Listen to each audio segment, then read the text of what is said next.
Welcome to the Catholic Midlife podcast, where we address the challenges and the opportunities of midlife from a uniquely Catholic perspective. This is the time, my friends, for a deeper renewal of your Christian vocation. Come and enter into the freedom of Christ that allows you to be the person you were created to be, because there's an amazing, awesome, exciting next season of life waiting for you. Hello, and welcome to the Catholic Midlife podcast. This is Karen, and I'm here with Curtis for episode 85. Here we are. Bring it on. Hello, everyone. And we did hear from a listener, Karen. He said, you guys have great rapport. Isn't that nice? That is so sweet. It was nice. And he said, some of the episodes seem more like Karen episodes, and some of them seems like Curtis does most of the talking. I think that's probably accurate. I haven't listened to them all recently, but yeah, but it's a collaboration, and it is. Karen doesn't let me get away with anything. That's for sure. That's your I have to keep role on you. Sometimes. Great. Well, this episode today, 85, we want to revisit a topic that we have talked about in the past, but it's been a while, all the way back to episode 28 through, I think, maybe 32. And that's a topic of self-compassion. And it's come up a couple of times in our recent seasons on the thought traps and rumination and perfectionism. So it really rose to the surface for us as something it would be really great to revisit and remind people how powerful this skill of self-compassion is to address all of those things and more. It's like the podcast is taking a self-compassion break. Yeah, we're checking in with ourselves. And we could all follow right along and get pulled into that. That's right. Yeah. So listeners, it's been a long time if you have listened to those episodes. So just as a reminder or an introduction, self-compassion is simply the practice of being kind to yourself. It's just about being kind to yourself whenever you experience challenges, difficulties, suffering, mistakes, your personal weakness or imperfection. Sometimes that comes to the surface. How many of you have ever made a mistake? That would be all of us. Right. Raise your hands. Yeah. Keep a hand on the wheel. Exactly. Or the lawnmower or the vacuum or whatever's in your hand. The baby. Don't drop any of that. Exactly. Don't drop those. And it seems so simple. Simply the practice of being kind to yourself. But ask yourself, well, how many times when you make a mistake do you immediately turn towards yourself and say something kind to yourself? That is a really challenging question, Curtis, because I certainly do not usually immediately turn to myself and say something kind. I have happily gotten to the point where eventually I will get there. And it's really not our initial response to ourselves. What about any of you? Have you ever had a challenge in life, an area of suffering? I'm sure many of them are coming to mind for you. How many of you, when you're really suffering, allow yourself to have the painful experience and focus on supporting and caring for yourself, giving yourself what you need, instead of ignoring it, skipping over it, trying to fix it, putting it in this box over here and being like, well, I'll deal with that later when I have time, which maybe never. Right. That really resonates, Karen. For me, I want to go straight to problem solving, because this thing of being kind to myself, I don't always see it as bringing a lot of value to the situation. I'm thinking, well, I don't care if I suffer a little bit as long as I get an answer. So I want to fix the problem. We do. And how do we feel when things happen and we start to realize, wow, this may not be a fixable problem in the way I want, or perhaps I'm not the one who has the ability to fix it. And it's extremely uncomfortable. And in many ways, jumping to fixing the problem can be skipping over recognizing our own mental and emotional needs in the midst of the situation. And it's not setting us up to get the best answer. And that's really what I was driving at, is this idea of thinking, praying, reflecting, and getting to a place of kindness to myself, to find that peacefulness, that's where my core is spiritually. I need to be there. So when it's time to solve the problem, I can be as effective as possible and use the graces that are there for me. That's a really great point. And self-compassion actually intersects a lot with the spiritual masters who talk about having this acceptance of life and of suffering and of self, and being able to respond to it without judgment and find the presence of God there and the graces to be able to both connect with others instead of isolating and provide ourselves what we need, including learning, including receiving from the Lord, and often including taking action of some kind. And as you're saying, Curtis, I think using the skill of self-compassion sometimes results in different kinds of actions than we would take if we were just trying to fix the problem. It's a skill which becomes a habit, and a great word for a great habit is virtue. Ooh, good one. It's an underappreciated virtue, and it's one that our modern age really needs us to start to invest in, because for all the reasons we talked about, perfectionism and the pressures on us and just the mindsets of our modern society, they don't put us in the direction of self-compassion. Wow, I'm so glad you called it a virtue. I have actually never called it a virtue before, and that's really resonating with me as a practice that serves us in becoming who we want to be. Well, I didn't think of it as a virtue either, but I was reading an article and it just talked about the virtue of self-compassion and how helpful it was. And this was in a different context of recovering from traumas and so forth. But it really resonated with me as well, Karen. Excellent. I'm definitely going to spend some time thinking about that. So I want our listeners to do a thought experiment. And we can do it too, Curtis, as I'm walking through this. Okay, so let's just take a moment. All right. Okay. Don't ready. Close your eyes if you're not in a position to close your eyes. But imagine that a close, dear friend comes to you and they have a real challenge they're dealing with. They're really having a difficulty.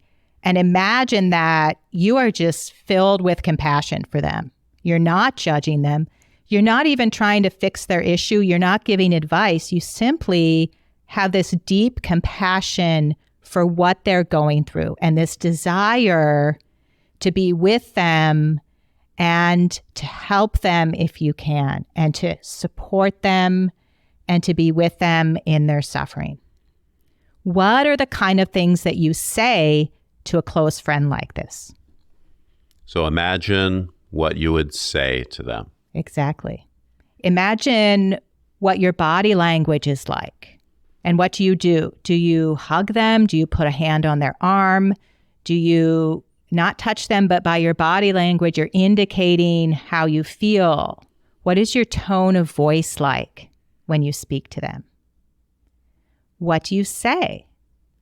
And what are your thoughts? What are you thinking when you're talking to them? How are you feeling when you're talking to them? What does that compassion look and feel like for you?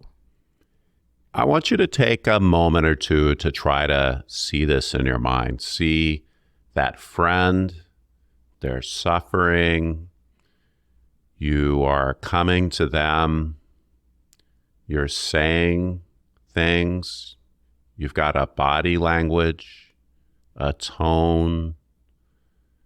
And put yourself in that frame of mind as you're calming and comforting and supporting them and helping them receive this difficult situation so they can go and do better and feel better and be their best selves. Very nice. Very nice. Now I want you to think about a situation when you are having a real challenge, a real difficulty. Maybe call to mind something that has been challenging you lately. or a suffering or a mistake, what did you say to yourself in that situation? What did you do? What did your body language feel like? Was it open, comfortable? Did it get stiff, contracted? What is your tone of voice when you're talking to yourself? What are you thinking? What is your emotion as you are having the challenging situation? And again, I invite you, I'm just creating a little space here so you can have a moment to reflect on something that just, it was challenging you. And what were you saying? What did it feel like? What was your body doing? What was your body language? What was the tone? And what did you say about yourself to yourself? That is key. That is key. How many of you notice a difference between how you would treat a close friend and how you treat yourself when you're having a difficult time? I'm raising my hand. There's a difference. What a contrast. Most of us can immediately see that we're a lot more aggressive with ourselves than we are with other people. But just to continue this thought experiment a little bit longer, let's just, to show the contrast, imagine if that friend that you're comforting, imagine instead you treated them like you treat yourself.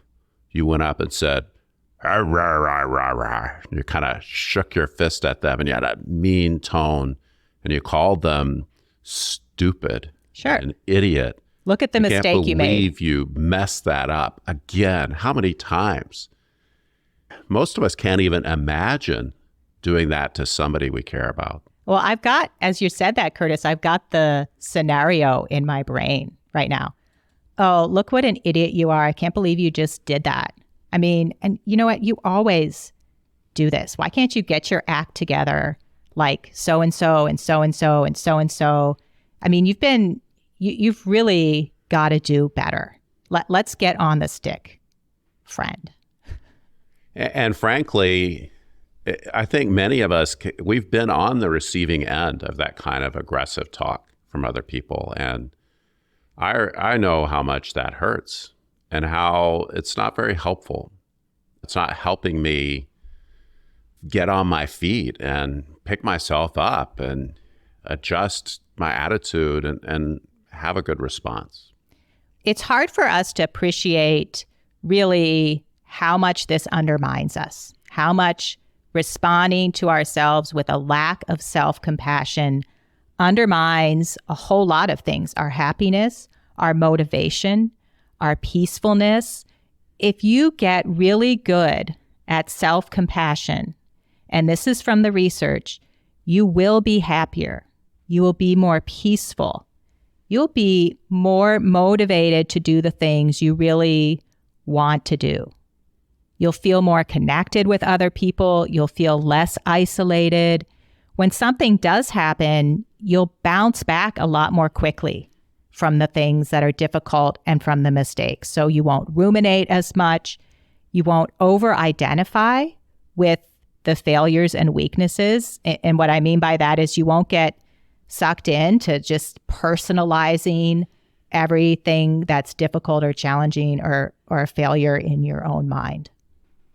One place self-compassion shows up as a huge strength is when you're in difficult situations, you're caring for others.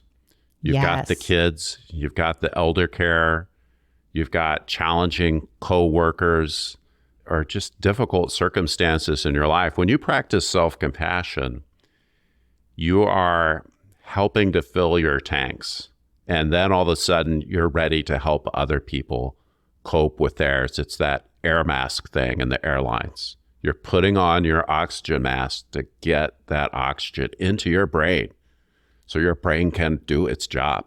Then you can help the people around you. Yes. And some people call self-compassion emotional self-care because you develop a very productive and not dysfunctional way of entering into and processing your emotions. Another place I've seen it really affect people is in, and this is more after they've learned this skill, but then in their parenting, they start to see, hey, when my kid's having a difficult time, I know I shouldn't always jump in there and fix it. And even I might want to control it. I need to allow them the space. And what I can do is help them to understand how to care for themselves when they're having a difficult time, how to engage with the emotion, how to choose connection, and how to get themselves what they need, the care and the support and the resources that serve them in a difficult time.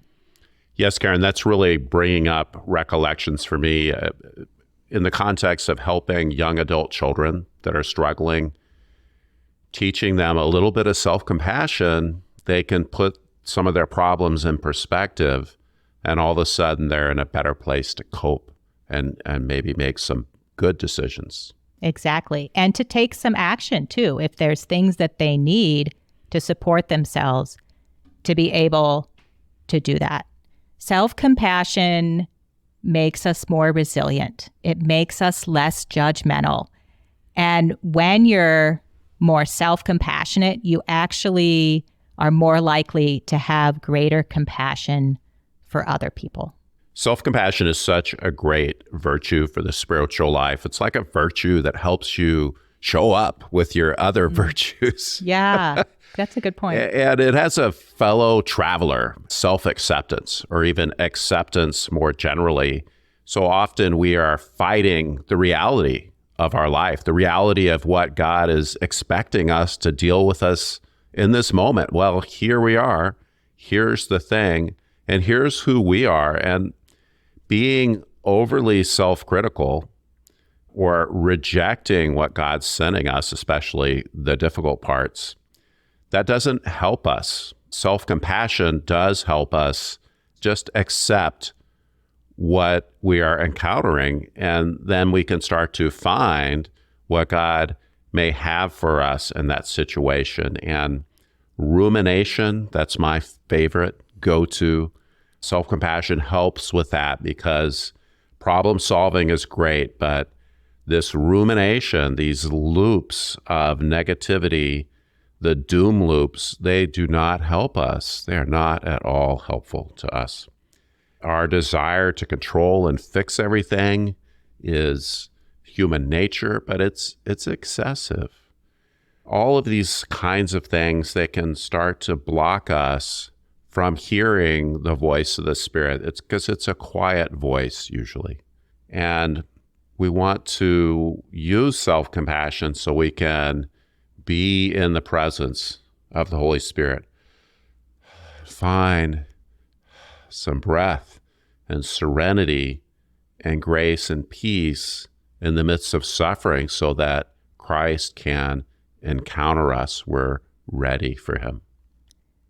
It's so true what you just said, Curtis. And the part that I'm thinking about is opening up to that quiet voice of the Spirit, which is hard to hear when it's really overcome with our own loud inner critical voice. And so part of what we're doing here is giving ourselves the space to listen to a voice other than that. Curtis, I just want to remind our listeners, and guys, if you want to go back to our self-compassion season, we do go into this in a little more depth, but I want to remind you of the steps of self-compassion. It is a skill, okay? It's being present with acceptance, without judgment to this difficult situation, no matter if it's big or if it's small. Big or small. Learning how to be present with uncomfortable things. And then using it as a way to connect to this universal human experience of suffering rather than pulling in, avoiding, isolating, cutting myself off, rather understanding this is part of what it means to be human. And there is no comparison here Everyone experiences difficulty and suffering. And then the third step, asking yourself, how can I be kind to myself? What do I need right now, really? And that's a very honest, challenging question to ask yourself. I would love to invite all of you to a free live webinar where I'm going to walk through these specific steps in more detail. What exactly do I mean by this? What are the obstacles? Where do people start resisting? What are the things in here that you may specifically find challenging as a skill? Just to get a taste of what does it mean to really take this on and decide to learn the self-compassion skill. You can go to our website, thecatholicmidlife.com. There's a link to sign up for the free webinar. I'm going to be talking more about all of these concepts, and you'll have some time for questions, for answers, for small group discussion, and you'll really walk away with some concrete ways to bring this practice into your daily life. This is a great way, actually, to get a taste of what it's like to be in a self-compassion class, which we're offering later in the fall, and really get a sense of what that's all about. The live webinar is for men or women. And men, this is a great skill for you. This is resilience. This is your manly power to go out and get things done and conquer the world, my friends, because first you have to find that self-acceptance. The classes right now are for women, but you men, you can get a taste of this as well. Excellent. We'd love to have you. Go again to thecatholicmidlife.com and click where it says sign up for the free webinar. We'll see you next week.